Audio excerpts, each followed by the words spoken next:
Hi, Howard Baxton here, picking up where we left off with our instructions 6, couples with individually sequenced items here.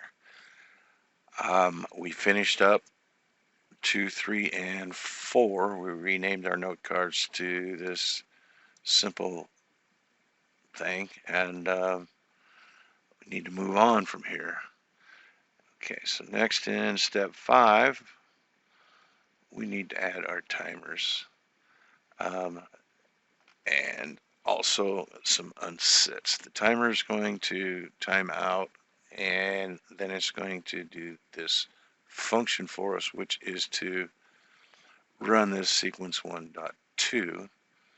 We'll put that in our sequence 1.1. It will run for 10 seconds, and then it will time out. The timer times out, and it runs this function of do card. So let's take a quick little look here at our wiki. We're in the button position permissions where we left off. Let's scroll on down here. Here's how I like to run through the syntax first, the quick reference. If we go to this command syntax quick reference, we see we have all kinds of different functions, and these are things you can do within nPose here and there and all everywhere. In this section, we have syntax. This is the command, and this is the syntax. So it's a quick reference for the syntax. If you really wanted to know what you do with do card, here it is.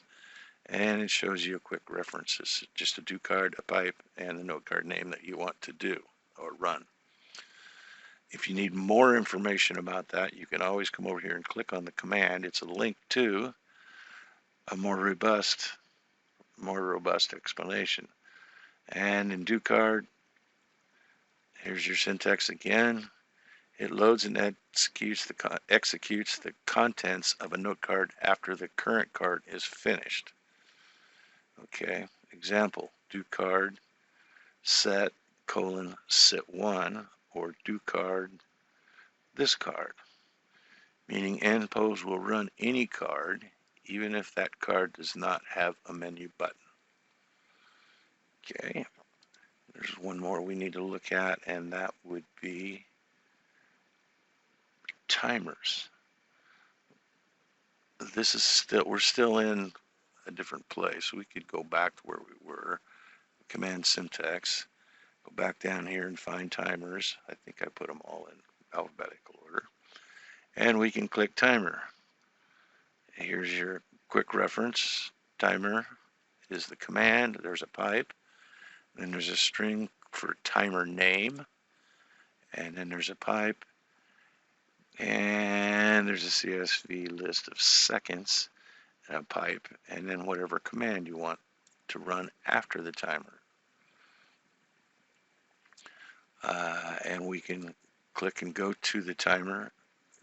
A little more in-depth example. There's some examples here of things you can do.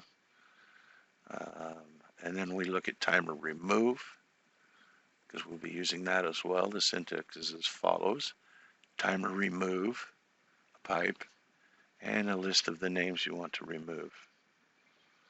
And wildcards are supported, so you can remove all timers by just putting the asterisk.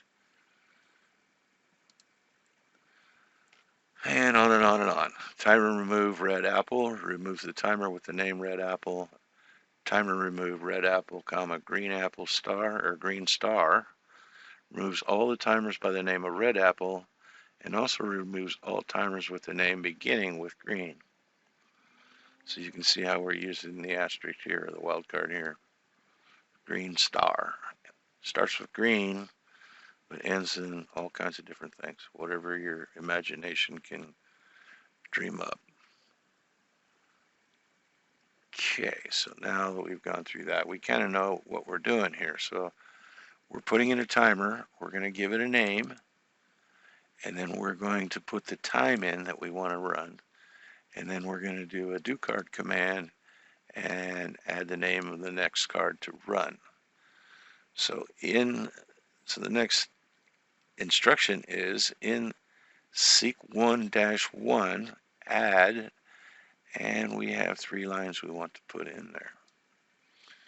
Okay, so let's go ahead and copy these lines, edit our couch, and go down to set seq1 and paste them in. And then we can save.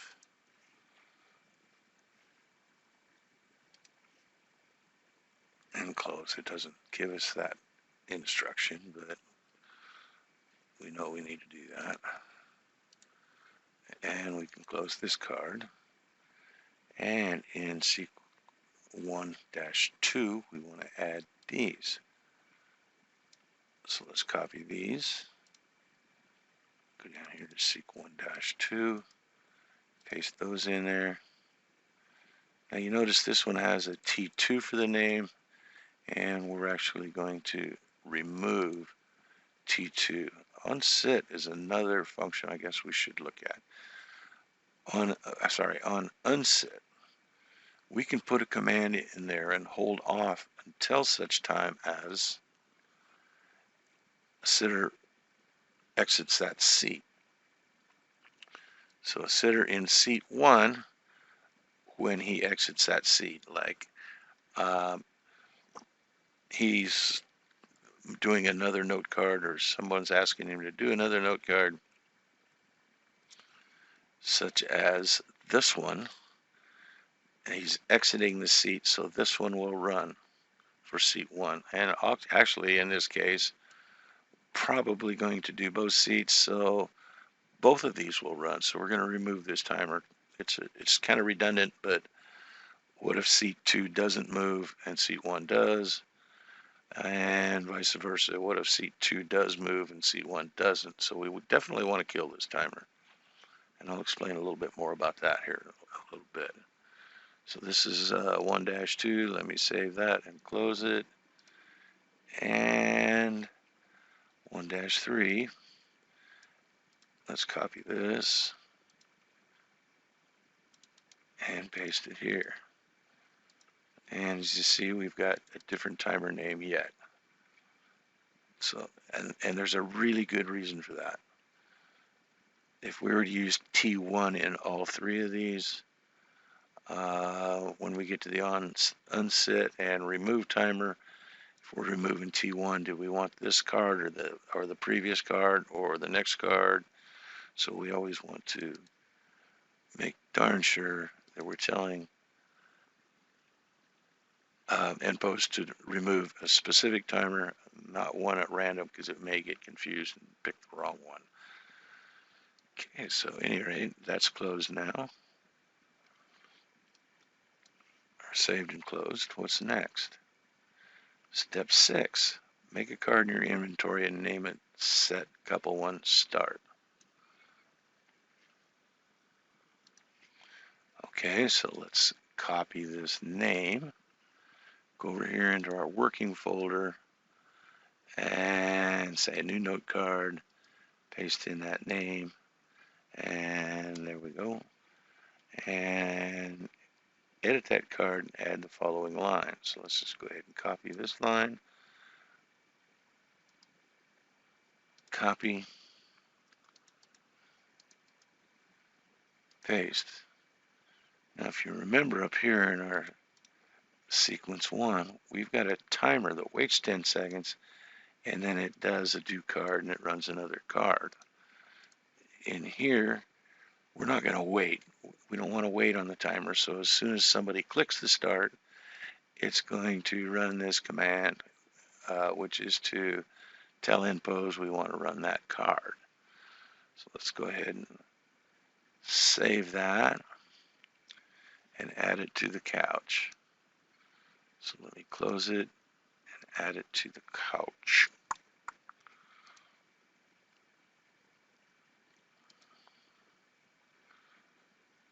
And the meaning is couple 1, sequence 1. So that's what the seq1-1 is, the 1-1.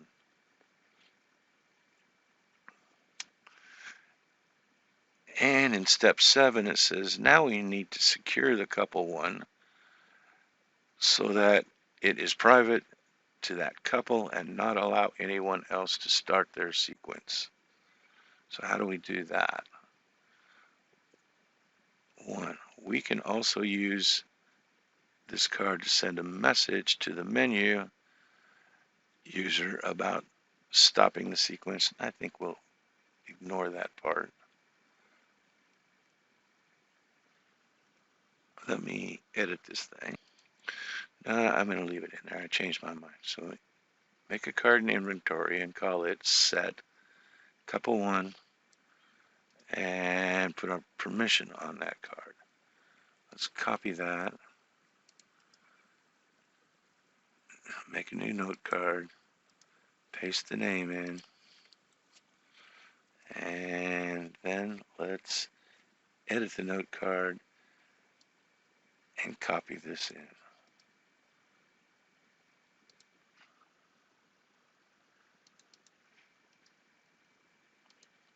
Here's something else that's new for you. Menu prompt. What is menu prompt? Let's pull up our little deal here. Let's go back here to our quick reference. Do we have a menu prompt? We do. What is a menu prompt? Menu prompt, the syntax is menu prompt piped and then the text that you want to display, and it defines the menu prompt. Note, only use one menu prompt line inside the note card. Permissions cannot be used for the menu prompt command. In other words, you can't put menu prompt and then in brackets put some permissions before the pipe. Like we did with the exanim, we used the 1 and the 2 and the 3 in there for permissions. This menu prompt does not support permissions. Okay, so what are we doing? We're saying menu prompt hello, and then we're putting in a placeholder, which would be the display name of the menu user, the person who clicked it.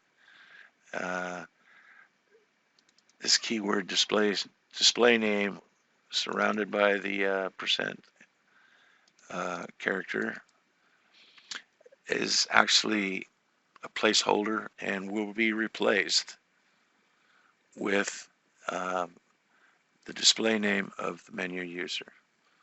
So at any rate, we'll see how that works too. So let's save that.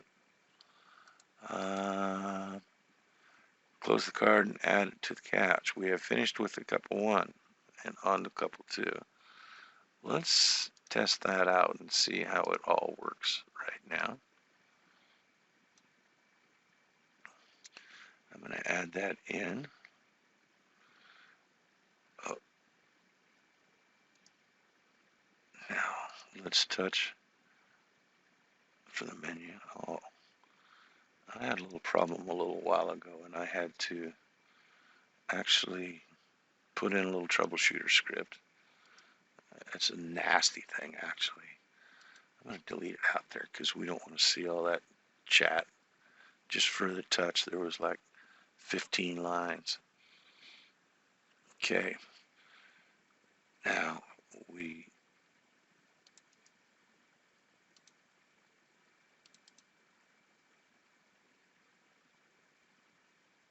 already have a start in there.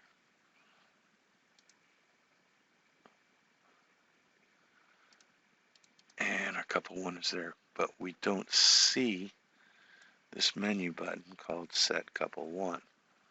Why is that? Well, our permissions, our button permissions in there say that you're only going to see that if you are in seat 1 or if you are in seat 2. Well, I'm not in any seat, so let me go ahead and, while I'm here, go ahead and add adjusters. Okay. Now I'm going to go ahead and sit here and we can see what's going on. Now I bet you if I go back to the root menu, we'll see our couple 1 And there it is, yes. So we can start the sequencer, and it'll start and it'll run, right? And we're running sequence 1, the storyteller, and C2 is running seq1.1 storyteller. Ah, well, now we switched. We're running 1.2 note card, and C2 is the storyteller now. And now we're at sequence 1.3, and this guy's listen right, and this is listen left. So we can see this thing is sequencing. These other 2, 3, and 4 are not sequencing. What if we wanted to stop that sequence? We can run any other note card, and in our note card, this is where these come in handy. The on unsit. It will remove that timer. If we did not have that in there, the timer would still be running, and when it timed out, this command would take over and keep us in the sequence. I don't think I can show this to you at this point because we pretty well foolproofed it. But we can run any other card. How about we run that one? Now we're in couple set to 1.2. Everything's fine. Just let it run for a few seconds here and make sure it does not kick back into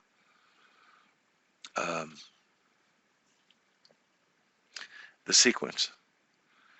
Actually, there is a way I can do that. I can comment out this line and this line, so those don't run. So if and when I restart this thing, I go into this 1.1, and if I wanted to go out and do couples 2, there we go. Now I'm in set couples 2, but when the timer times out, puts us right back into the sequence 1.2. So it doesn't kick us out of that sequence unless this thing fires. Typically, timers will remove themselves automatically when they time out. But since we changed poses there, it didn't time out, so we want to have a way to kick out of that sequence when somebody wants to change poses like this. So now we change to the couples 2 sit 2 pose, and you see we're just sitting there and everybody's happy and hunky-dory. We can actually do the same thing with with the singles animation, and I can do this and say listen right. Guess what?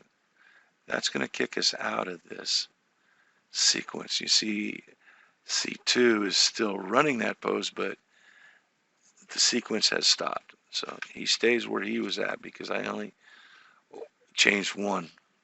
I only changed myself, a singles pose. Okay, with all that said, I think we're just about done here. What's next? We're going on to couples 2. I'm going to let you take over from here and finish 8 through 13, 14, and we'll go from there. Yeah, we'll just let you finish up on the second one as homework. Thank you. We'll see you in the next video.